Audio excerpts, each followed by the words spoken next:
అని. హ్మ్.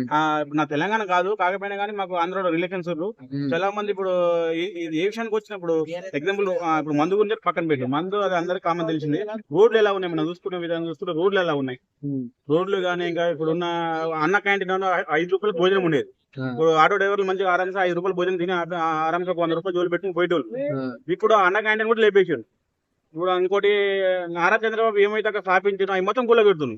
అంటే ఇది ఏంటికి ఇప్పుడు ఏదైనా ఉంటే కూర్చొని మాట్లాడుకోవాలి. హ్మ్. ఏదంటే కూర్చొని మాట్లాడుకోవాలి. ఇప్పుడు ఆయన మీద పగ పెట్టుకుని ఆయన ఇప్పుడు నేను సీఎం అయినా అని చెప్పి ఆయన సీఎంలో ఉన్న హామీలో ఉన్నప్పుడు చేపించిన నిబంధనలు తీసేస్తా అంటే కుదరదు అది. హ్మ్. అలాంటి జగన్ చాలా తీసేసాడు. ఏం తీసేసిండంటారు? అంటే ఎలాంటి మరి సంక్షేమ పథకాలు ఇచ్చాము. అదే విధంగా ప్రజలు చాలా గట్టిగా ఇలా ఈసారి 175 గెలుస్తామని చెప్తున్నారు కదా జగన్ గారు. ఆయన పార్టీ ఉన్నప్పుడు అప్పుడు 175 గెలుస్తాను చెప్పుకోకుంటే నేను 0 గెలుస్తాను అంటే ఎవరైనా అనుకున్నారు కదా. హ్మ్. అలా చెప్పుకుంటూనే ఉంటారు కామన్. మరి టీడీపీ జనసేన కలిసి వస్తున్నాయి కదా, మరి ఎన్ని గెలుస్తాయి అనుకుంటున్నారు? లాస్ట్ టైం అయితే 24 సీట్లు వచ్చాయి రెండు పార్టీలకు. మరి ఈసారి ఎన్ని సీట్లు రావచ్చు అనుకుంటున్నారు 175కి? టీడీపీ 100% 100 సీట్లు గెలుస్తుంది. 100 సీట్లు గెలుస్తారు. 100%. అంటే టీడీపీ జనసేన కలిపా లేకపోతే ఓన్లీ రెండు కలిపి రెండు కలిపి మరి ఇప్పుడు టీడీపీ జనసేన కలిపి 100 సీట్లు గెలుస్తుంది. దాంట్లో డౌట్ లేదు. 100%. ఇప్పుడు వైఎస్ షర్మిల గారు కాంగ్రెస్ లో చేరి అన్నపై విమర్శలు చేస్తున్నారు కదా, దాని మీద మీ అభిప్రాయం ఏంటి? ఆ వైఎస్ షర్మిల కాంగ్రెస్ చేరన్న విషయం కూడా నాకు తెలియదు. మీరు చెప్తే తెలుస్తున్నాను అంతే.